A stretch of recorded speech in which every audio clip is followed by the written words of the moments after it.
speak about the human condition with any degree of comprehensibility, one needs to begin, I would think, with the Big Bang. And this, of course, is the contemporary cosmology that is perceived to be spreading and deepening and becoming more comprehensive in its understanding of the way that nature has created this universe and ultimately this planet on which we are residing. But Ken Wilbur has, perhaps he's repeating what other anthropologists have said, but he distinguishes involution and evolution. By involution, he means, at least in the time he wrote Up from Eden, he means the emptying out of God into creation and into the what might be considered the farthest you can possibly go from spirituality, which would be matter, raw matter. But now there's some question, since they can't find the ultimate constituency of raw matter, that maybe it's spiritual too. And indeed, Teilhard de Chardin firmly believes that the divine intent or some degree of consciousness is present in the most gross of all forms of matter, if that's not an unjust accusation or bad judgment. Because everything that God has made is, at least according to Genesis, is very good. So matter is just the least step, the humblest step on the way to becoming God. And when the involution, that is, when God's completely emptied himself of the spirituality as far as that can be identified, it begins to reverse, and there is a return to the source. And ultimately, the vision is that this return will be right into the bosom of the Father, so to speak, a return to the source. So everything in between is this coming and going. And this is a rhythm that seems to be implanted in the universe. We're always coming and going. And so is everything else. But the evolution suggests that there is a movement into higher complexity and ultimately into spiritual transformation all the way up to the divine or participation in the divine life itself. So we are witnessing one of the major breakthroughs of this evolutionary adventure, in which matter has eventually, through many billions of years, developed the elements necessary for life and found a planet on which had the proper circumstances. And life began here along with water, and has evolved in various stages into higher forms of life, such as vegetative and animal life. And then along comes hominids, or hominoids, or whoever they are. And they're our immediate ancestors. And the latest news is they came out of Africa.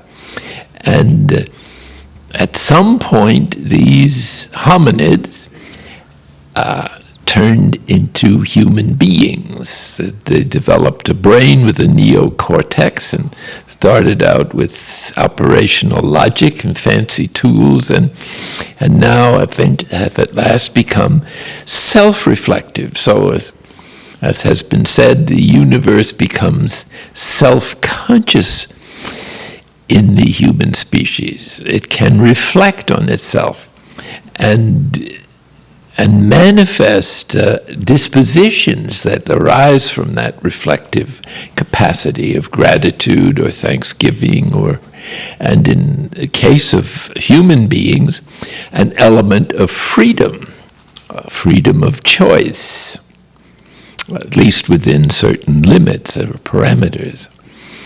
So now we're at a place as humans that has moved beyond animal consciousness and has not yet advanced into higher states of consciousness, such as would be possible for purely spiritual beings, sometimes called angels, or still less the divine reality itself. So the human species finds itself in perhaps the worst possible situation that it could be in. And the symbol of the cross is really a remarkable symbol of all reality, because it expresses the actual predicament of human species right now. Or it has been this way for 50,000 years, but that's right now as far as the whole school.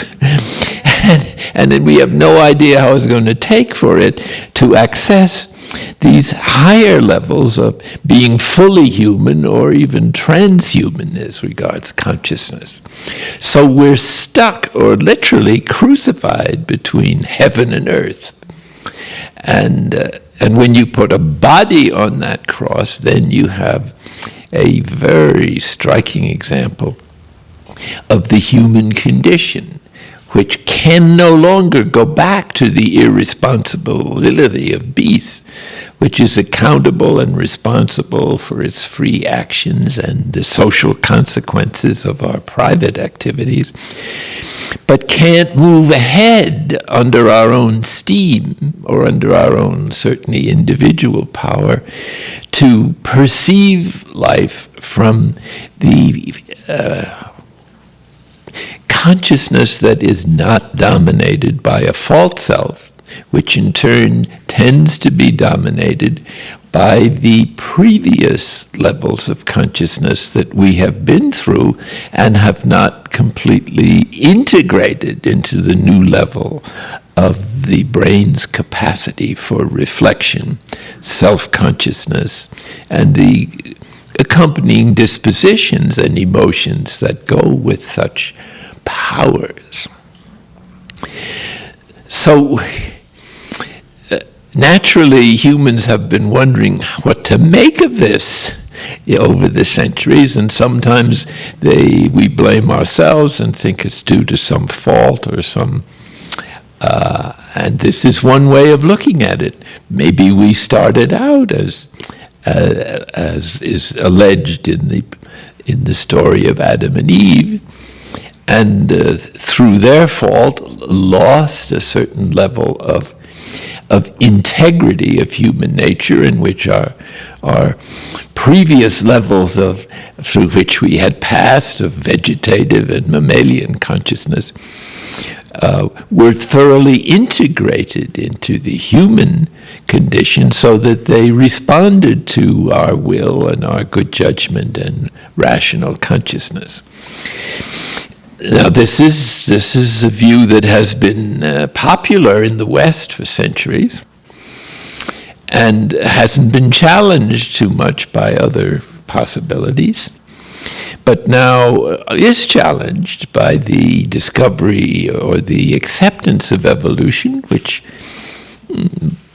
certainly has become more and more not just a question of theory, but of fact.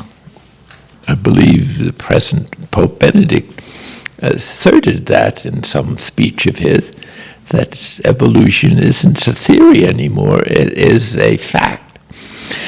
So this is looking at the human condition from below, that is, as an evolving state, so that our condition is not so much due to a fall, although it doesn't necessarily rule that out. It doesn't judge what the ultimate source was.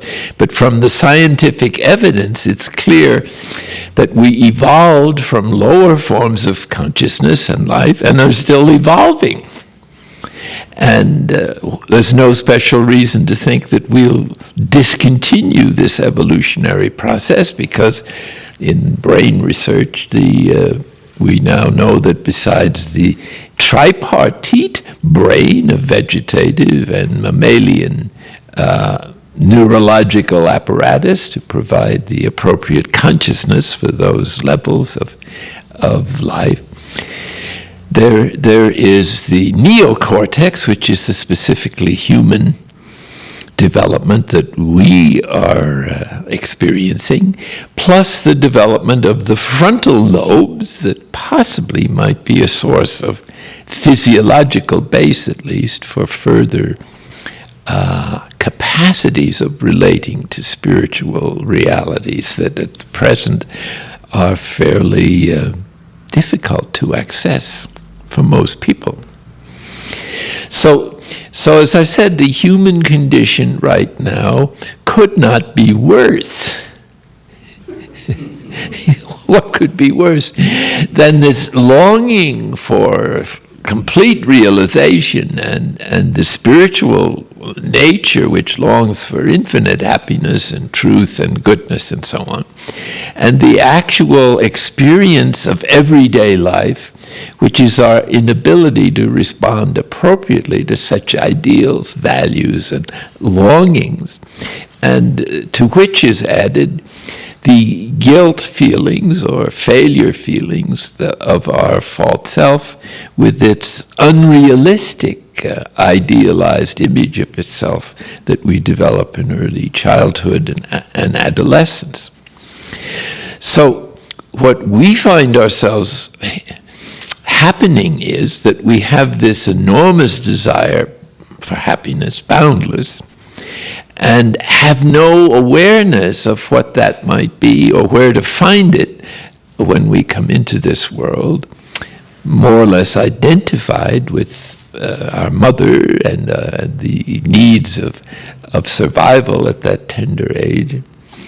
And so we mistake the basic needs of human nature, security, power control, affection, esteem, and approval, as happiness. And so we begin to develop, as self-consciousness emerges after the first year or so, with an ever deepening attachment to finding gratification in one, two, or all three of those particular values that are necessary to survive as an infant, but are completely inappropriate, at least in an exaggerated form, in adults.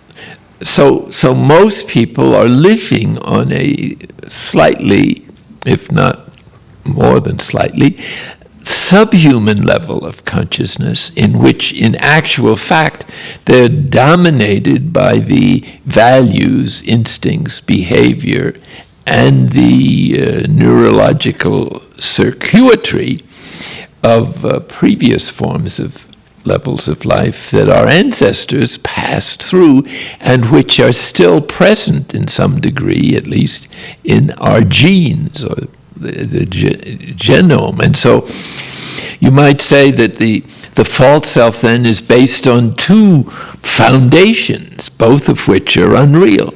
An exaggerated expectation to find happiness or satisfaction or gratification in the realization of those instinctual needs, security, survival, power control, affection, esteem. We're locked into that idea of looking for happiness in those places, so that we're programmed for human misery from the existential point of view. And if that wasn't enough, we have the social conditioning of 4 to 8 in which we unquestionably absorb the values, principles, and belief systems of our particular culture, parents, group, or teachers. And we find our identity, and this was especially true in earlier times when the community was all powerful or all important in providing the security and the sense of self that we hadn't developed enough individuality yet to appreciate. So over-identification with one's group to the point of surrendering one's own integrity or one's own conscience in order to be accepted or to remain a part of the group.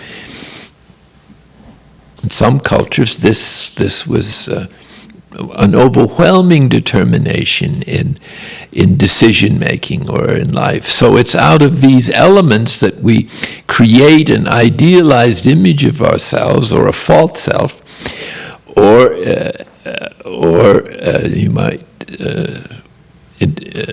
change the terminology just a bit and refer to this as the ego. Now, it seems to me the ego is distinct from the false self, but is very much involved with it and dependent on it. And Wilbur, I think, distinguishes a high and a low ego.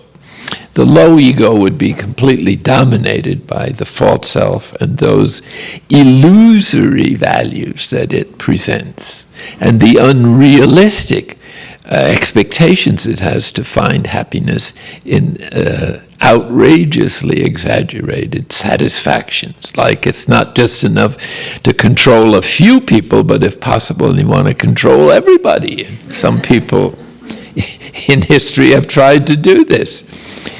And interesting, you find in the gospel, in the temptations of Jesus in the desert, when he seems to have taken on his mission as the teacher, in the tradition, the Judeo tradition of the time, he has his three temptations, notice, correspond exactly with those three energy centers.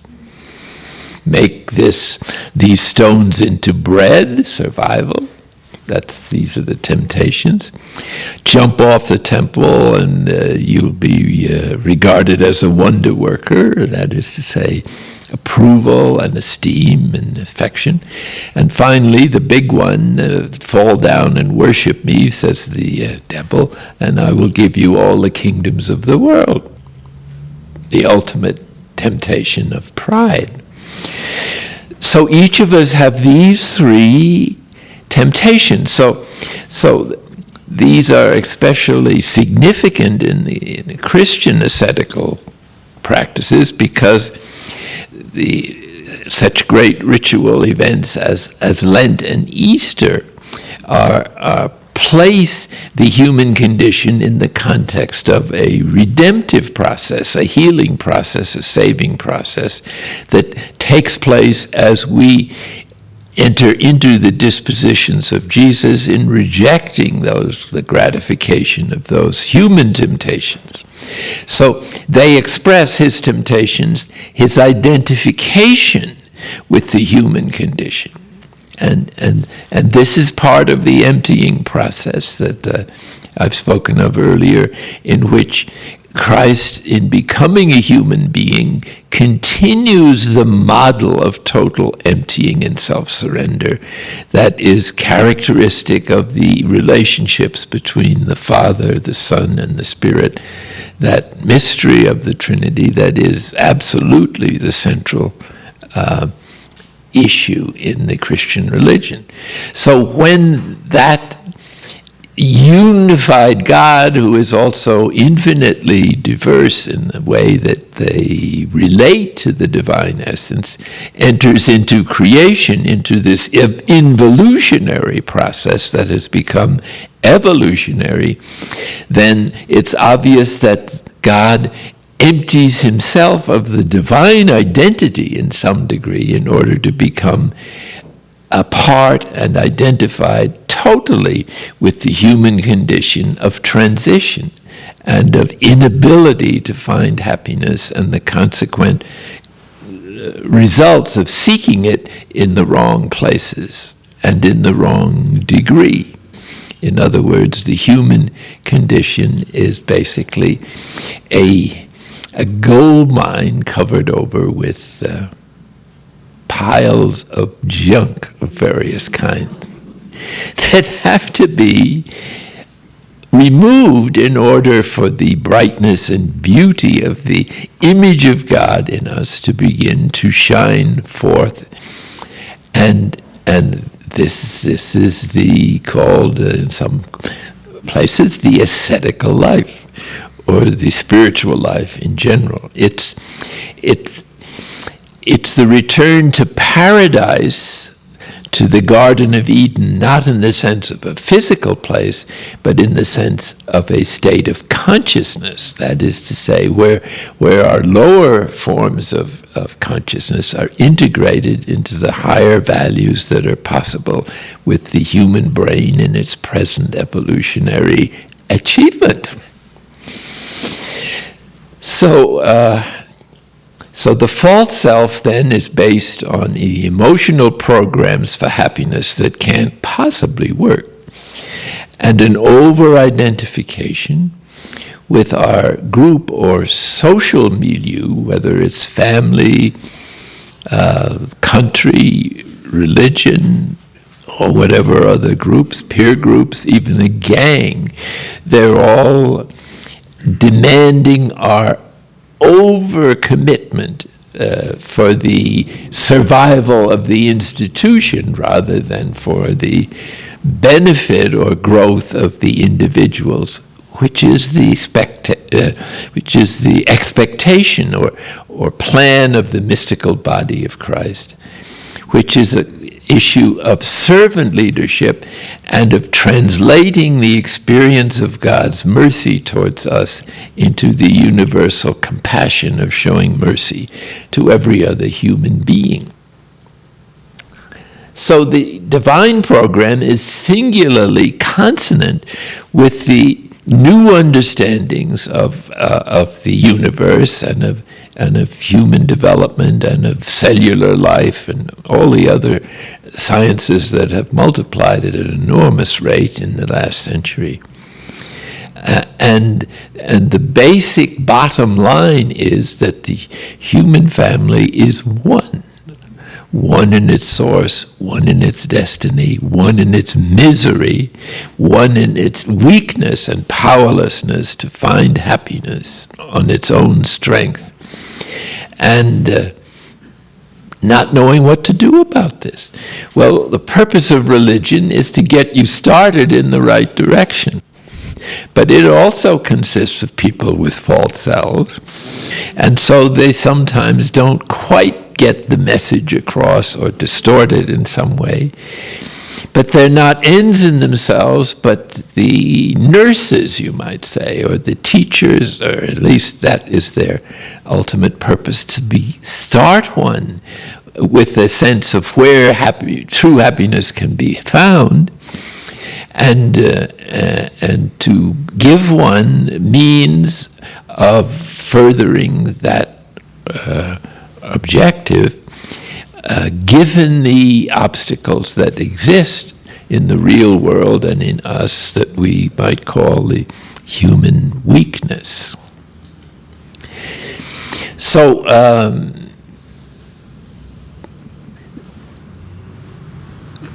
we now have to ask ourselves, what is the remedy for this situation? And the remedy, it seems, is very close and not hard to pursue because it's already here. Some of the truth that Genesis communicates, at least one of them, is that humans were created in the image of God.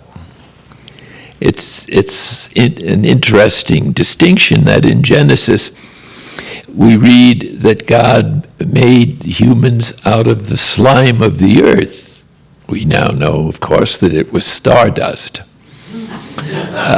Helpful for the ego.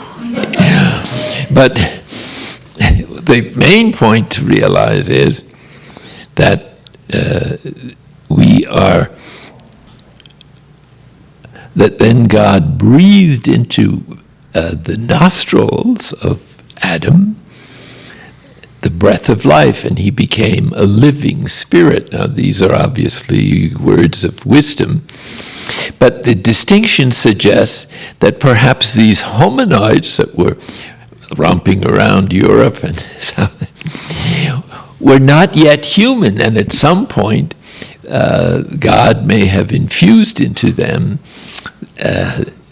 when they reached a certain degree of development and perhaps operational logic, as Piaget would call it, the capacity to make tools and to think up clever ways of catching the animals or killing your enemies and other useful occupations for primitive gatherers, as they seem to have started out as. In any case, we find ourselves coming into this world, whatever your experiences within the womb might have been, and apparently there are memories that go back that far for some people. But whenever we come into this world, we come into it as the most fragile and helpless of all mammals that we know of. If somebody doesn't take care of you, goodbye and good luck. And if the child doesn't experience a reasonable amount of security, affection, and it needs a lot of affection, touching, kissing, holding, and so on. That's why we're told that mother's milk is not too substantial. And doctors used to think this was a mistake of nature. But eventually they found out how stupid they actually were. Nature made a mother this way so that she'd have to get up and feed the child so many times that it would be held, and this is as important as the milk for the baby who is completely helpless. So nature is incredibly resourceful, and when it comes to life or the body, if we would allow it, it usually can heal itself of many diseases. But we're so busy adding to its chronic disabilities that it never has much chance to get well. And as St. Thomas Aquinas observed in the 13th century, any emotion, even a slight one, affects every cell in the body, so that the body then responds with its own characteristic wisdom and nature and adjusts to this unusual situation, like being stressed out all the time or being angry or being in a bad mood, which begins to destroy the body, or the body produces the hormones and chemicals, an overdose of which begins to wear out the usual parts, which work so well if you just left them alone. So thinking about how ill you are is probably the best way of an early death. So this is sort of a key to the fact that our ideas that we've absorbed unquestioningly, especially in the period of socialization from 4 to 8 roughly, we have absorbed the values of the particular culture or our parental situation or our teachers or our peers or a lack of any of these people. So our psyche is deeply affected, and as it struggles to find a way of surviving in later life and planning for a family or a way of earning a living or perhaps finding a religion or even eventually succumbing to meditation, which it should have started in the first place. All of this leaves human nature in a state of incompletion.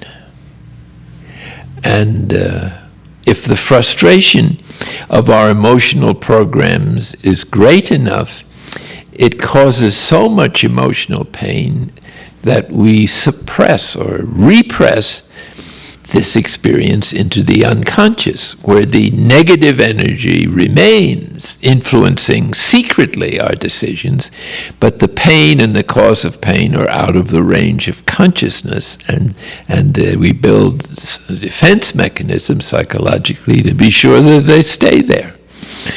So we bring with us then into adult life, or into the moment of our conversion towards the transformative process in whatever tradition that might occur, we bring with us then this certain psychological consequences or realities that have a physiological base now in the way that the brain is designed with its neurons and synapses, which reinforce or want to continue to do what we habitually have been doing from year one or whenever it started.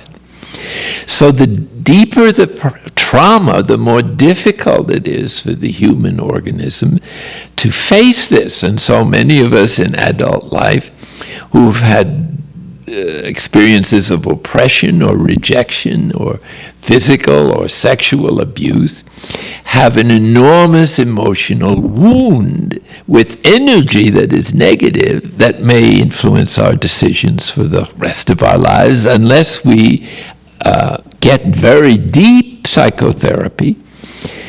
Some forms of deep massage will reach some of it from a physiological basis, but it needs a whole program of psychological, physiological, and spiritual medication. And so this is what contemplative prayer offers from the spiritual side, which has effects on the psychological problems that we have, which has effects on the physiological and health problems. Remember, St. John of the Cross says that human health consists in the continuous and conscious awareness of God's presence. So this is what human health is, to walk and be in the presence of God, because this relativizes the false self and its illusory programs for happiness that cannot possibly deliver. All advertising appeals to those three emotional programs, sometimes to one's social status. So if you want to sell something to somebody, appeal to their human wounds, and but appeal to their health, their genuine health. You may not earn a living that way. So we're in the business of integral health, of transformation into the health that comes from living human life in a divine way. It's a transformative process. And it seems to be the next phase in the axial period of human development that is the historical moment in which we are thrust without being consulted.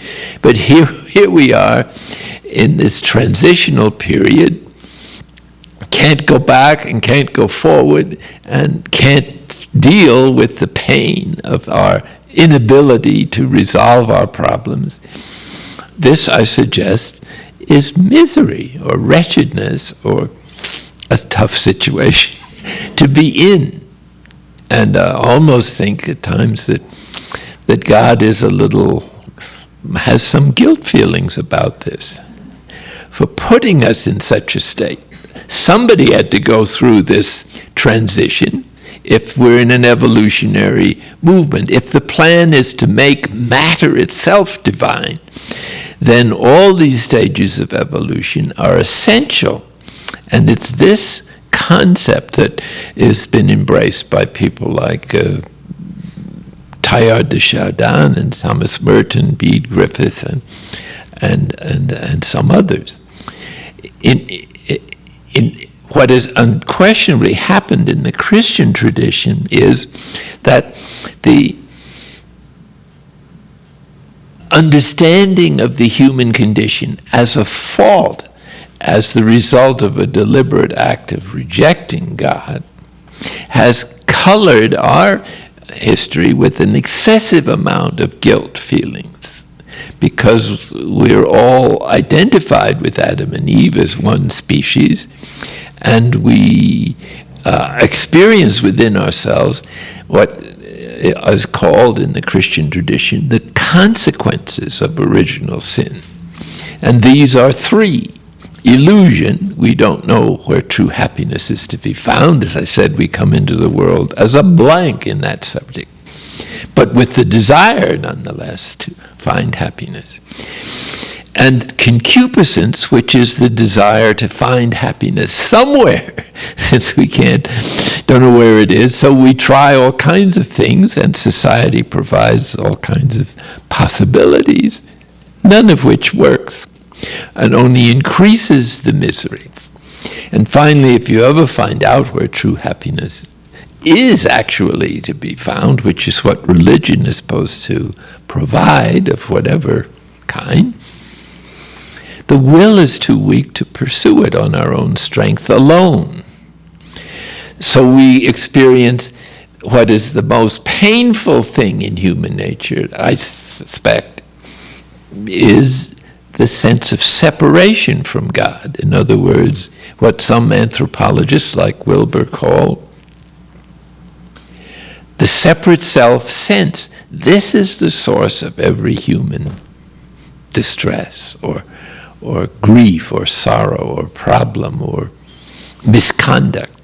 It's the desperate effort to find happiness somewhere, or to get away from the experience of frustration of not being able to find it in the only places we thought it could be found, or in the most important places that we felt it could be found. So this is what is so poignant in the human condition, and hence it need not surprise us that a God of compassion was prepared to lay God's self on the line, so to speak. Not so much to take away all our problems, which is sometimes he does, or she does.